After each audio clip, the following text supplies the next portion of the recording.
Well, you're going to have to pack your khakis, my brother, because we're going to the Middle East. The 51st state, it turns out, may be Gaza.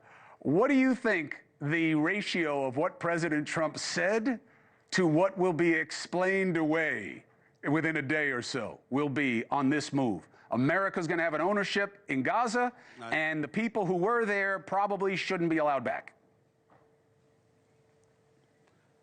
It's as serious as it gets. It's not a subject that I feel even qualified to tackle, but you asked a question, so I'll answer it. When I listened to him, first of all, I think 95% of what he said, if not all 100 of it, is going to be dismissed. I can't imagine the United States of America inserting itself and the American citizens, I happen to be one of them, being okay with that. First of all, we consistently point to our armed forces and our soldiers who represent us and put their lives on the line and make sacrifices for us every single day. How comfortable are we going to be putting them in that kind of situation? I think that's a very dangerous proposition. It's not something that should be entertained. But number two, and more importantly, I think we need to understand how ridiculous the President of the United States sounded tonight.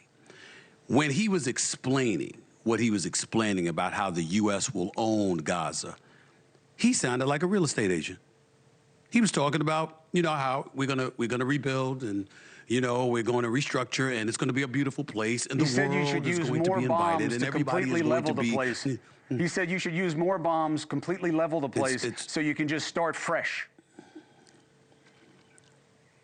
Greater minds, fresher minds than me know all too well the history of the Palestinians and Israel. We know the Israeli-Palestinian conflict spanning decades. None of us should take this lightly. We should treat it with the seriousness that it deserves.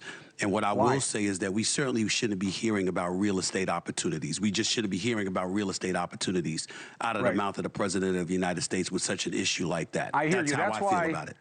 And I get you on it, and I think that your take is going to find an audience in America right now. Dusty, did you just tell me? What'd you just tell me? What do you mean?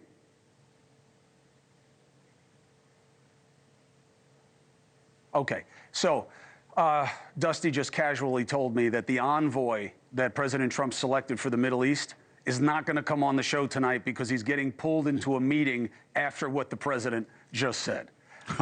That's probably more meaningful than anything he would have said in an interview. No surprise there. Anyway, so look, I'll be able to nail this down in about 15, within the first break, I'll nail this down. But I'm telling you, what the president articulated tonight, and everybody will say whatever a president says is official policy of the United States, not with Trump. And what he said tonight is not going to stand the test of time. The question is what are the reverberations? I don't think so. Let's segue to something else that matters. It's more in our wheelhouse about this. Elon Musk has a great reputation as an innovator, okay? That has morphed into a reputation as a efficiency guy, when really all we know about him is really Twitter. He fired about 70% of the workforce. The rate of growth is about zero, people leaving to people coming, and his ad revenue's down about 50%. So now he's the head of DOGE, supposed to find efficiencies, supposedly making moves that the president is rubber stamping, not letting members of Congress into a U.S. agency. Do you think this is a plus or a minus for the Trump administration?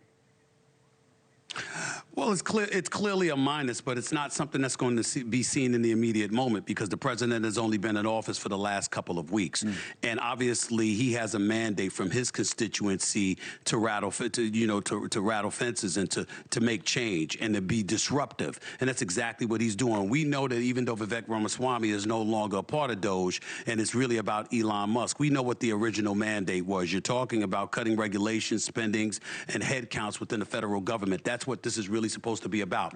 Why would the American people have a problem with that on its face? The specifics, obviously, the more you learn, the more you see how they conduct themselves in regards to that, that may cause some alarm, but just on its face, cutting, spending, okay, cutting regulations, all right, doing those kind of things in terms of headcounts within the federal government. What are we saying? That's taxpayer money, and taxpayer money has just been thrown by the wayside. We don't know what the hell they're doing with it. And so now you've got somebody that comes in, even though he's not an elected official, even though he hasn't been confirmed by the Senate or Congress or anything like that, Trump has appointed somebody in charge that swears that he's going to find out how frivolous we've been with the American people's dollars. And a vast majority of the American people are going to be interested in seeing, once you shake those trees, what falls. You know, as the saying goes, you mow the grass, the snakes come out.